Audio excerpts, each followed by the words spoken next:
মেঘের ওপরে ভেসে আছে একটি গ্রাম। এই গ্রামে যেতে হলে আপনাকে সিঁড়ি আর মই বেয়ে উঠতে হবে। নিচে তাকালেই রীতিমতো মাথা ঘুরতে শুরু করবে। রূপকথার গ্রামের মতোই এই গ্রামকেও যেন একদম মেঘের ওপর গেলে তবেই পাওয়া যায়। গ্রামটির নাম আতুলুয়ের। চীনের সিচুয়ান প্রদেশের একটি পাহাড়ের ওপর এই গ্রাম সমুদ্রপৃষ্ঠ থেকে 2600 ফুটেরও বেশি উচ্চতায় অবস্থিত। বহু বছর ধরেই আতুলুয়েরকে বলা হয় বিশ্বের অন্যতম দুর্গম ও বিপজ্জনক গ্রাম। শুধু যে গ্রামটার অবস্থানই দুর্গম তাই নয়, একটা সময় যেভাবে গ্রামবাসীরা পুরনো লতাপাতা আর গাছের ডালের তৈরি মই বেয়ে পাহাড় ডিঙিয়ে গ্রামে যাতায়াত করত, সেটাই এই গ্রামকে এতটা বিশেষ ও বিখ্যাত করে তুলেছিল। পরে অবশ্য স্টিলের সিঁড়ি তৈরি করা হয়েছে গ্রামবাসীদের জন্য, কিন্তু সেটাকেও সিঁড়ির চেয়ে মই বলাই ভালো। আতুলুয়ের হলো এক ধরনের সংখ্যালঘু নৃগোষ্ঠীর আবাসস্থল, যাদের রয়েছে দীর্ঘ ইতিহাস ও নিজস্ব ঐতিহ্য। গ্রামটিতে প্রায় ৮০টি পরিবার বাস করে এবং প্রজন্মের পর প্রজন্ম ধরে তারা পাহাড়ের শান্ত পরিবেশে ভুট্টা ও আলু চাষ করে আসছে। এছাড়া পশুপালন করে এবং বেঁচে থাকার জন্য প্রকৃতির ওপরই তারা নির্ভরশীল। গ্রাম থেকে নিচের সবুজ পাহাড়ি অঞ্চল আর নদীর দৃশ্য ছিল রীতিমতো শ্বাসরুদ্ধকর, কিন্তু এই সৌন্দর্যের আড়ালে রয়েছে গ্রামবাসীদের প্রতিদিনের কঠিন বাস্তবতা। স্কুলে যেতে বা কাছের শহরে পৌঁছাতে হলে গ্রামবাসীদের প্রায় খাড়া পাহাড় বেয়ে নিচে নামতে হয়।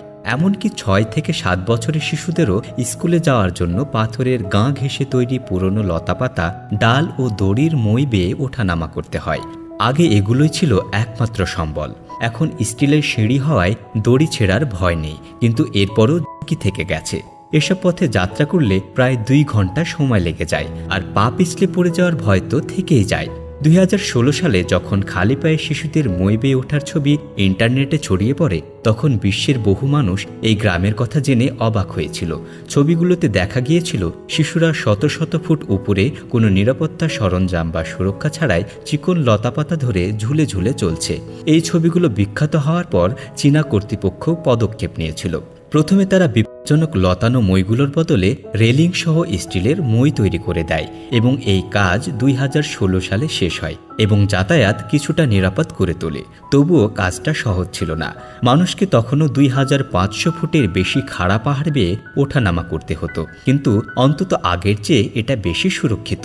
আতুলিয়ের গ্রামের এইসব দৃশ্য সবাইকে দেখিয়েছিল যে চীনের মতো আধুনিক দেশেও গ্রামীণ পাহাড়ি এলাকার জীবন কতটা কঠিন হতে পারে।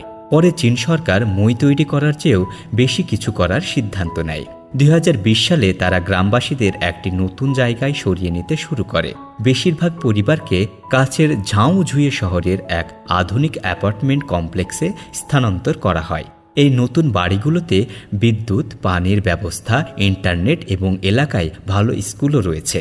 শিশুদের আর স্কুলে যাওয়ার জন্য পাহাড় বেয়ে আসতে হয় না। কিন্তু আতুলিয়ের গ্রামটা হারিয়ে যায়নি। কিছু গ্রামবাসী সেখানে রয়ে গেছে এবং পাহাড়ের ওপরে এই গ্রামটাকে এখন পর্যটন কেন্দ্র হিসাবে গড়ে তোলা হচ্ছে। মানুষ এই আশ্চর্যজনক জায়গা দেখতে এবং গ্রামবাসীদের অতীত জীবন সম্পর্কে জানতে আসে। আতুলুয়ের গ্রামকে খাড়া পাহাড়ের ঝুলন্ত গ্রাম নামেও ডাকা হয়। তো বন্ধুরা, কেমন লাগলো আমাদের আজকের ভিডিও কমেন্টের মাধ্যমে অবশ্যই জানাবেন। সেই সাথে লাইক এবং শেয়ার করতেও ভুল করবেন না। ধন্যবাদ।